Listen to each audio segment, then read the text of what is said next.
नेपाल में शनिवार की सुबह जो विमान हादसा हुआ उसे देखकर पूरी दुनिया सहम गई।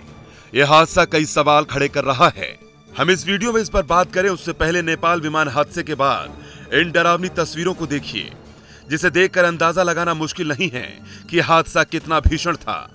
बताया जा रहा है कि येती एयरलाइंस के विमान 9NANC ATR 72 ने शनिवार सुबह 10:33 पर काठमांडू त्रिभुवन इंटरनेशनल एयरपोर्ट से उड़ान भरी थी और पोखरा हवाई अड्डे पर लैंड करते समय ये विमान पुराने डोमेस्टिक एयरपोर्ट और नए पोखरा इंटरनेशनल एयरपोर्ट के बीच सेती नदी किनारे दुर्घटनाग्रस्त हो गया। हादसे की जांच के लिए नेपाल सरकार ने एक कमेटी गठित कर दी है। वीडियो में देखा जा सकता है कि कैसे विमान हवा में ही पलट गया और पहाड़ से टकराने के बाद क्रैश हो गया। विमान में 68 यात्री और 4 क्रू मेंबर समेत 72 लोग सवार थे, जिनमें 10 विदेशी यात्री भी शामिल थे। विमान में सवार सभी यात्री इस दर्दनाक हादसे का शिकार हो गए। इस हादसे में नेपाल की जानी मानी लोक गायिका नीरा छंत्याल और 5 भारतीयों की भी जान चली गई, जिसमें 4 दोस्त यूपी के गाजीपुर के रहने वाले थे, जबकि एक बिहार का रहने वाला था। तो वहीं को पायलट अंजू खतीवड़ा भी इस हादसे का शिकार हो गई। अंजू इस यात्रा के बाद को पायलट से कैप्टन बनने वाली थी, लेकिन नियति को कुछ और ही मंजूर था। अंजू के पति और को पायलट दीपक पोखरेल की भी 16 साल पहले इसी येती एयरलाइंस के विमान हादसे में मौत हो गई थी। नेपाल में हवाई सफर जिस तरह से मौत की यात्रा में तब्दील हो रहे हैं, वो डराने वाला है।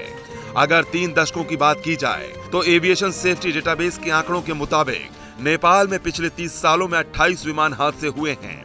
इनमें से 21 हादसे सिर्फ साल 2010 के बाद हुए। इन हादसों की टाइमलाइन पर अगर नजर डालें तो 29 मई 2022 को तारा एयर का विमान क्रैश हुआ। इस हादसे में 22 लोगों की जान चली गई थी। वहीं 14 अप्रैल 2019 को लुकला में विमान क्रैश हुआ। एयरपोर्ट पर पार्किंग में हेलीकॉप्टर से विमान टकराया।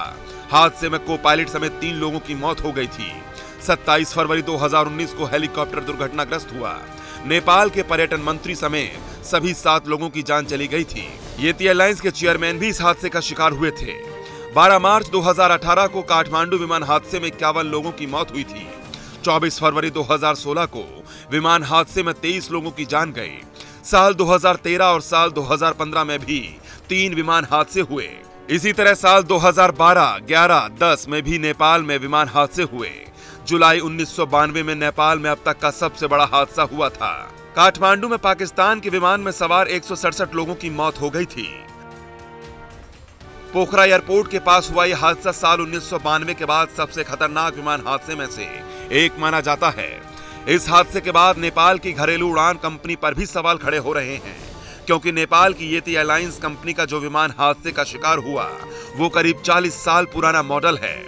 एयरक्राफ्ट ATR 72 का पहला मॉडल 1981 में बना था, जिसे फ्रेंच कंपनी एयरबस और इटालियन एविएशन कंपनी लियोनार्डो ने मिलकर बनाया है। नेपाल एविएशन की रिपोर्ट खुद ये दावा करती है कि नेपाल उड़ान के लिए अति संवेदनशील है। इसी वजह से नेपाल में विमान पायलटों के लिए पहाड़ी क्षेत्र में विमान उड़ाना किसी चुनौती से कम नहीं है।